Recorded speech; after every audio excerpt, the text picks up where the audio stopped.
Hai sobat semua, apa kabar? Kali ini kita terbang di Masjid Agung Batam.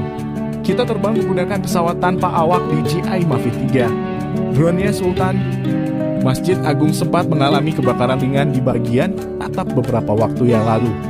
Pihak terkait mengatakan bahwa penyebab atap Masjid Agung Batam yang terbakar diduga berasal dari percikan api las. Ia menjelaskan angin kencang juga menyebabkan api menjalar dengan cepat di atap Masjid Raya Batam yang sedang dalam proses pembongkaran. Kejadian tersebut tidak mempengaruhi proses revitalisasi yang sedang berjalan. Masjid Agung Batam saat ini sedang dalam tahap revitalisasi dalam proses pembongkaran atap oleh Pemerintah Kota Batam melalui dinas terkait. Selama proses revitalisasi, Pemerintah Kota Batam sudah menyediakan masjid pengganti sementara tidak jauh dari area Masjid Agung. Bagaimana kondisi masjid saat ini? Saksikan video drone ini sampai tuntas.